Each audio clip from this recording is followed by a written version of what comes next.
Muy buenos días, mi nombre es Mario Betancourt y el día de hoy estaré exponiendo mi proyecto de teoría electromagnética número uno.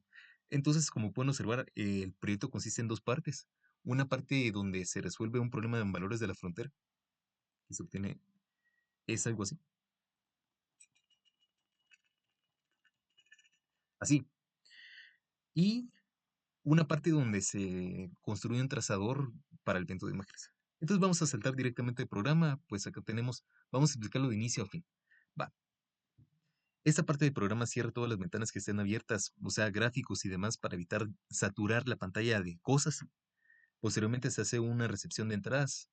Ahora, una recomendación que podría hacer acerca de esto es que no pude implementar un método para hacer programación defensiva, ya que las entradas que usualmente recibe MATLAB también pueden referirse a variables.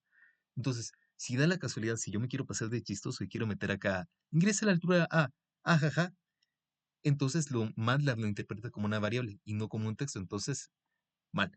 Lo bueno es que básicamente si uno ingresa cualquier cosa que no sea un número, MATLAB lo interpreta como una variable que no existe y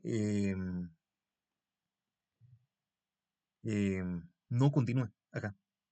Y eso también, para eso ayuda también Clear CLC Closure acá, porque se eliminan todas las cosas, también variables. Va. Aquí se definen los incrementos en X y Y. Aquí se definen dos vectores, básicamente con linspaces, para definir las coordenadas o básicamente los tics, si lo quieren ver así, de los ejes X y el eje Y. Y ahora, esas dos cosas se combinan en dos matrices utilizando la función meshGrid.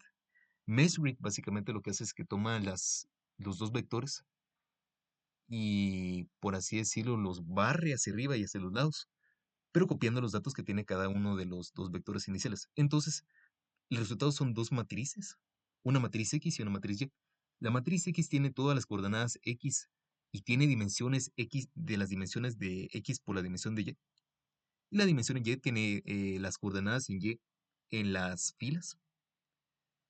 Y tiene dimensiones de una dimensión igual a las dimensiones de X por las dimensiones de Y. Ambas tienen las mismas dimensiones, pero básicamente tienen las coordenadas de X o Y de cada punto en la retícula de puntos. Y así. Ahora, posteriormente, lo que hacemos es evaluar la serie. Hacemos unas 5 evaluaciones, 5 iteraciones. Y para ello inicializamos una matriz de potencial del mismo tamaño de X y por consiguiente del mismo tamaño que Y. Hacemos un ciclo for que itera sobre números impares, utilizando esta forma de acá. Se parece mucho a esto, ojo, ¿no creen? Sí, exactamente, porque es un namespace. Entonces, esto básicamente es lo mismo. Lo único que hace es que parte desde uno y va en incrementos de 2 hasta el número impar número 5. Y así. Y dentro de este ciclo for se evalúan los términos de la serie. Yo la separé por partes. Entonces traje por separado el cociente, el término número uno de la suma y el término número 2 de la suma. Y finalmente los combino usando esta multiplicación. Ahora, una nota importante es que vale la pena usar, y siempre es importante usar, puntos detrás de operaciones aritméticas entre matrices, ya que lo que hace esto es, esto hace una operación, ¿cómo explicarlo? Elemento por elemento, en lugar de hacer multiplicaciones matriciales y divisiones matriciales que no existen, de hecho. Entonces, básicamente lo que hacen estos puntos es que cada elemento de la matriz se multiplica por el mismo elemento de la misma posición en la otra matriz, uno por uno. Y así. MATLAB es genial para eso, o sea, no hace falta hacer tantas iteraciones porque en otros programas donde hay menos funciones para ese tipo de cosas, tendríamos que iterar dos veces sobre dos vectores, que aquí se ahorran el trabajo, es genial. Finalmente se suma todo esto en B y cuando se hagan las cinco iteraciones se multiplica todo por un factor 4 partido pi. Va. Posteriormente graficamos la solución en 3D utilizando una superficie, un surf, y aquí están todos los logs, el X-label, el Y-label, bla, bla, bla, eso no importa mucho. Son básicamente las configuraciones de la gráfica. Ya, ¿ok?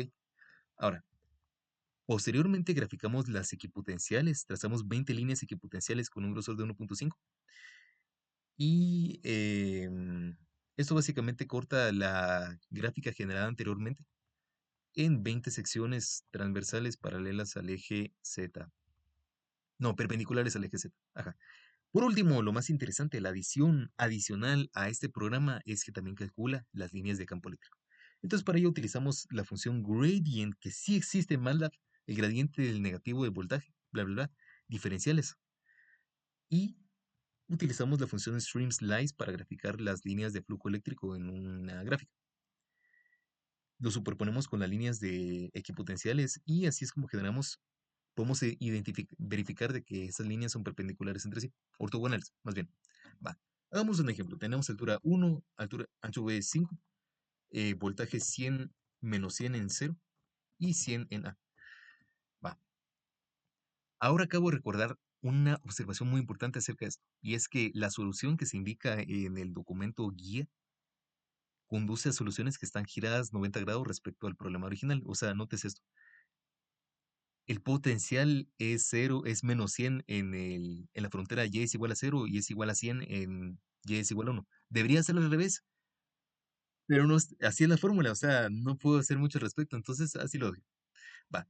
Ese es básicamente un capacitor de placas paralelas. Si hacemos una vista proyectada del gráfico alrededor del plano XZ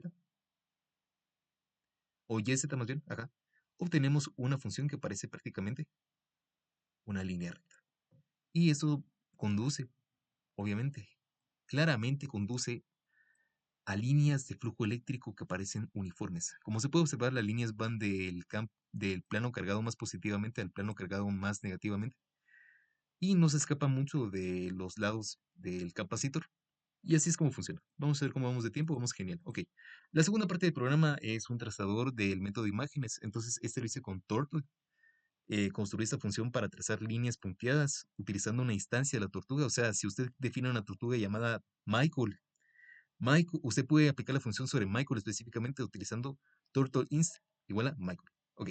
Entonces, haciendo experimentos encontré de que si la longitud de la línea es dividida entre la longitud del dash, o sea, la longitud de una línea chiquita, la línea punteada, no es un número par, entonces hay muchos problemas y no funciona bien. Entonces, lo que continúa es un ciclo while, donde se suma a una variable x que representa la distancia total recorrida y dos veces la longitud del dash, o sea, una vez levantada y una vez bajado el trazador. Y una vez alcanzado se sale y se levanta el puntero, el trazador. Se inicializa la pantalla, 600 por 600, fondo blanco, radial lines es el título. Inicializamos la tortuga, turtle es igual a turtle.turtle, la velocidad es la más rápida, la tortuga es negra y el tamaño del trazador es 2. Va, aquí interfaz de usuario, bla, bla, bla. Ingresamos datos, utilizamos un try except. Aquí sí hay prórroga defensiva, notes eso. Entonces, si algo falla acá, levantamos una excepción indicando de que hubo un error en la variable ingresada. Ahora, si el número de imágenes no es par, o más bien, si el número de cargas, aquí me equivoqué, si el número de cargas en el sistema no es par, levantamos una excepción indicando de que el valor ingresado del ángulo conduce a una situación inválida para el método de cargas. O sea, no podemos tener un número impar de cargas de imágenes, ya que conduciría a soluciones extrañas. Va. Si usted quiere hacer que la tortuga omita toda la animación que se hace normalmente por el trazado, y puede presionar Y minúscula para activar la opción de rapidez extrema. Entonces, básicamente lo que hace es que desactiva el trazador y la tortuga va a 1000 por hora. Y así. Va. Si no, continuamos. De todas maneras, va a continuar. Va. Y trazamos una gráfica. Entonces, calculamos el número de cargas, de líneas y cargas. Y si el ángulo de esto y esto no es igual a 360 grados, eso es otra verificación. Por ejemplo, si yo pusiera 21, en este caso por el redondeo que hace int, no tendríamos exactamente 360 grados. Entonces, básicamente lo que es esto es validar que el ángulo produzca resultados coherentes, o sea, que el ángulo escogido sí produzca resultados posibles para el método de imágenes. Variables, bla, bla, bla. Entonces, acá tenemos un ciclo for. Ese ciclo for traza las líneas radiales, las primeras dos son líneas punteadas y las demás son... no, las primeras dos son sólidas y las demás son punteadas. Regresamos a casa, al origen y rotamos la mitad del ángulo de los planos inclinados para trazar su bisectriz, básicamente. Y a partir de aquí en adelante trazamos las cargas. Entonces, usamos un contador, comparamos si es par o impar y a partir de eso decidimos si es color rojo o azul. Y las cargas se representan con círculos. Una vez termina esto, si la rapidez es extrema, el tracer se activa de nuevo, escondemos la tortuga y hacemos un main loop. Va, vamos a probarlo. Entonces, digamos un ángulo todo extraño, todo, uno que tal vez uno daría pereza hacer a mano. 15 grados. Va. Voy a poner acá yes y ¡boom! Salen las cargas trazadas. Nótese que acá tengo la carga original con los planos originales y todas las demás cargas con sus planos espejo. Vamos a probar de nuevo, pero con el trazador activado. Entonces, por ejemplo, si yo tuviera acá, quiero que el ángulo de abertura entre los grados, el ángulo de abertura entre los planos sea de 90 grados. El trazador va ahí moviéndose y ¡boom! Construye el sistema de cargas paso a paso. Y bueno, yo creo que eso es todo. Además, si no me detengo ahora, el video en YouTube no... Ay, YouTube no acepta videos de más de 15 minutos, entonces voy a culminar el video. Gracias por su atención y nos vemos en ninguna próxima, ya que este es el final del curso. Gracias por su atención. Adiós.